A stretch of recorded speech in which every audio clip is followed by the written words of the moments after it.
اول خطوة انه باغي اقولها، يعني حديقة الزهور هي تابعة اكيد للبلدية مشهد.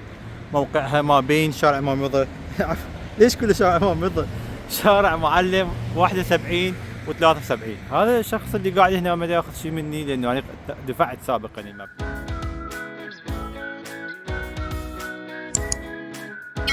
السلام عليكم، اهلا وسهلا. اني مرشدكم الطبي عمار موسى ومشهد، تحديدا من مدينة مشهد. اليوم جايكم ايام الصيفية اللي نعتبرها من ايام الحارة، اللي اقدر اقول لكم اليوم 7 2025. الاجواء حاليا حوالي 35 درجة الساعة 4 العصر، واني جاي الى حديقة الزهور مثل ما بالبداية قلت لكم. ابقوا وياي، خلوا ببالكم كل مكان بالعالم اللي اكو مثل سياحة دينية طبية او كليا سياحة، الاسعار للايران للمواطن وغير مواطن مختلفة. فهذا مثل هنا تشوفوا بالتصوير، هاي نموذج بالعراق تشوفون، حتى لما تروحون تزورون مصر تروحون على الاهرام نسميه اهرام السادوسية مصر، وهاي كل مكان اكو هذا فرق للمواطن والغير المواطن. أنا دفعت 15,000 تومان، أما الأجنبي هسه من أي بلد يريد يكون ماكو فرق، ما يكون إيراني ما يدفع ضرائب فيدفع شقد 50 تومان. 50 تومان تشوفون حاليا يعادل 1000 دينار عراقي حاليا، يعني حدودا، وبالدولار هم أقل من دولار، يعني حوالي 60 سنت أو فد شي. يا ثقة أنا صار هواي ما مسوي لكم كنت فيديوهات وتصوير، تسألوني ليش؟ والله شو اقول لكم، الحمد لله الفيس متابعيني على الفيس ما شاء الله عليهم، متابعة قوية ومستمرة ودائمية. اما مع الاسف باليوتيوب مو هيك شيء، سمالي نظام يوتيوب هيك شيء او اي شيء ما بيه مثل ما يقولون يعني مشاهدات قوية. اخلي وقت اسجل لكم فيديوهات، بس لما الواحد يشوف صراحة انه ماكو متابعين بشكل او مشاهدة قوية، تو اذا انتم كنتوا بدالي كنتوا تقولون انه اسوي فيديو ما اسوي، ما يصير لكم واحد.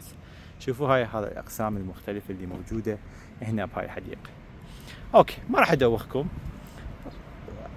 مثل ما راح اراوي لكم هذا الفيديو. اصلا ممكن واحد اصلا ما يحب يسمع كلامي، عادي انت شوف الفيديو بس اقطع الصوت، خلي الصوت اللي تحب تسمع. تحب تسمع قرآن خلي قرآن كريم، تحب اي شيء اخر، بس هو شوف المناظر واشكر ربك. الحمد لله والشكر على هاي النعم، الحمد لله اللي نقدر نميز بين الوان هاي الزهور الحلوة اللي موجودة هنا.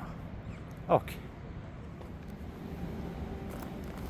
يا اصدقاء، موضوع اللي اقول لكم عنه وهذا موضوع الاختلاف الاسعار ما بين الايراني والاجنبي.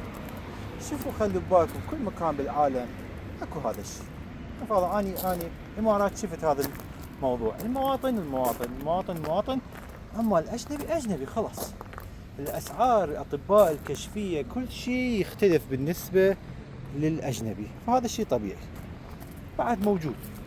بس اكو بعض الناس يستغلون، اكو بعض الناس ما يستغلون، هاي هو كل واحد وربه، بس واحد يتوكل على رب العالمين، فرب العالمين ما راح يقصر وياه، وان شاء الله يدز على افضل اشخاص اللي ممكن الواحد يقدر يتعامله.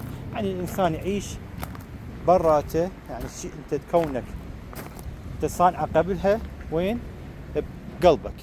اما عوف الفلسفه وتكلم عن الموضوع.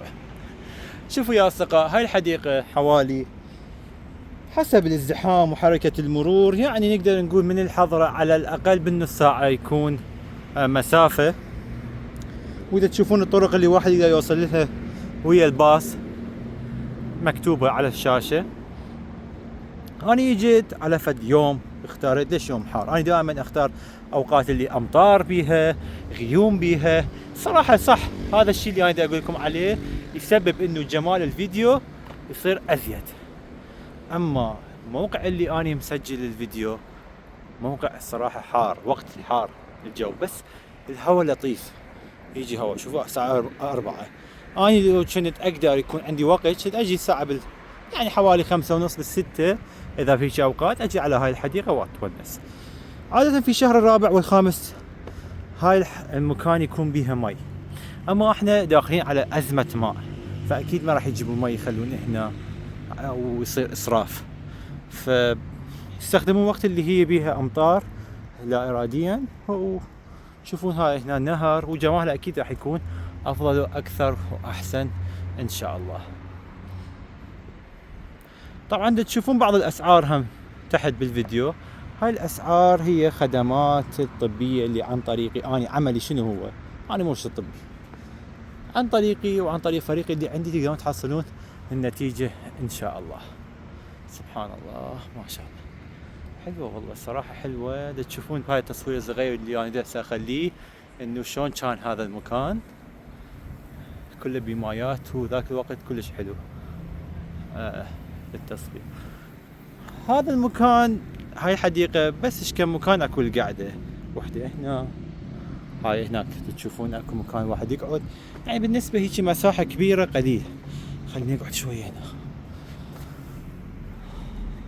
اذا واحد يحب انه يجي ويصنع له فد لحظات حلوة ويشوف مناطق مختلفة غير حديقة ملت، حديقة كوسنجي او غير مكان، فلا اراديا لازم يجي على هيج مناطق يشوف يبحث. وانا بقناتي الحمد لله ناشر لكم كل الامور والمواضيع.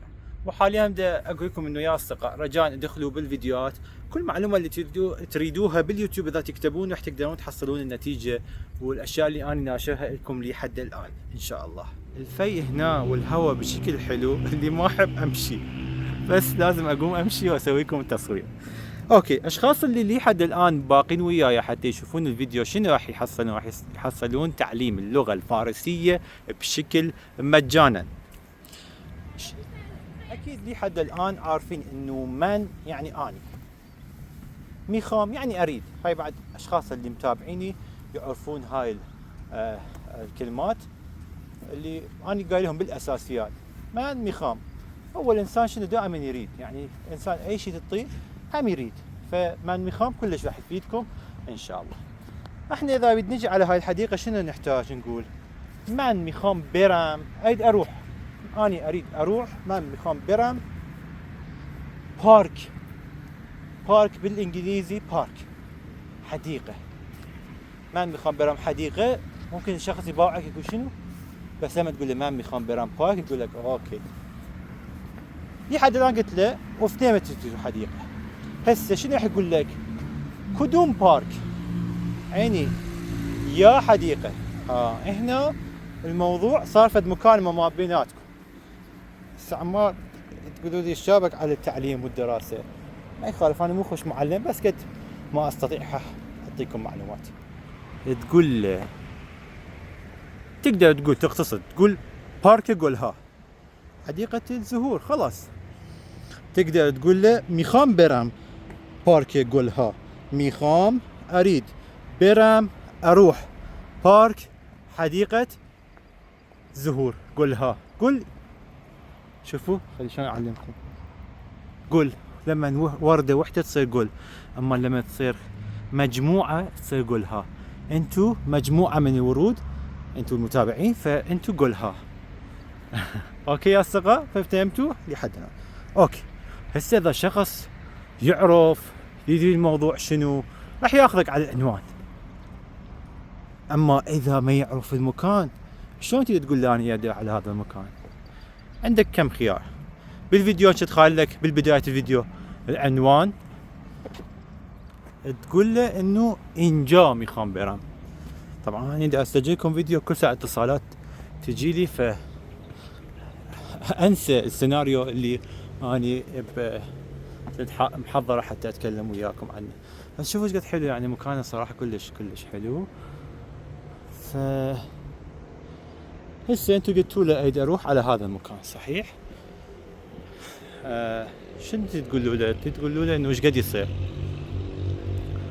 تقولون هزينه شقد مشي، هزينه تكاليف شقد مشي، ايش قد يصير؟ تكاليف ايش قد تصير؟ اوكي. راح يسألكم فقط رفت يعني بس روحه، لو يقول لكم رفت وبرقشت يعني روحه ورجعه. فقط رفت بس روحه، فانتم تقدرون يعني اذا بس تروحون تقول له بالغ فقط رافت.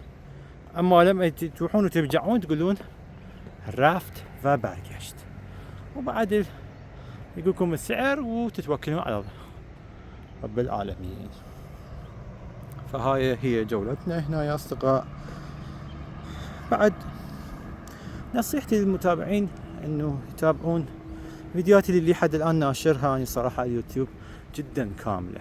يعني انا بعد هم لازم اقول لكم هذا الشيء، انه بعد ما ادري شنو لازم انتج، يعني بعد ما ادري شنو فيديو لازم اسويه حتى اقدر فرضا اخدمكم ب يعني بعد معلومات اللي اي شخص ممكن يحتاجها للسفر الى مشهد، اني ناشرها بشكل كامل. واتمنى ان شاء الله تشوفون الفيديوهات وتحصلون معلومات، واي خدمه طبيه ردتوا شفتوا اسعار وتفاصيل كانت مكتوبه، وهذا هو رقمي هم موجود، كان تواصلوا وياي او هسه موجود. فاني اتمنى انه اقدر افيدكم واساعدكم. يا اصدقاء اخير شيء اقول لكم بعد صدق بعد هاي اخير شيء، انه معلوماتكم خلوا بالكم، معلوماتكم وفلوسكم هي سلاحكم بالسفر، فحافظوا عليها. المعلومات عن طريق يوتيوب، عن طريقي اني او غيري. خلينا نشوف هنا هذا بمي. الحمد لله شويه اغسل وجهي. معلوماتكم كلش راح تفيدكم، كلش راح تفيدكم. خلي شوي اشرب مي. المي طيب كان. ف هيك يا اصدقاء، معلومات زودوها، كل ما معلوماتك ازيد كل ما اشخاص اللي يعني شوي بيهم مشاكل اللي هنا اذا كل مكان يكون زين مو زين راح اقل يقدرون يعني يلعبون عليكم. فاي شي فلوسكم يحفظوها، لا تخلوا بجنطة يدوية مال النساء. غلط غلط غلط. بالملابس احسن مكان الها. اكو جنط ان الواحد يخليها بالملابس، فذاك تكون احسن شيء. ولا تنسى دائما تتوكل على رب العالمين، وتريد انه رب العالمين يخلي بطريقك ناس الطيبين ان شاء الله. اتمنى اقدر افيدكم مع هذا الفيديو. اني مرشدكم الطبي عمار بن مسو مشهد من مدينة مشهد. الى اللقاء يا اصدقائي، مع السلامة.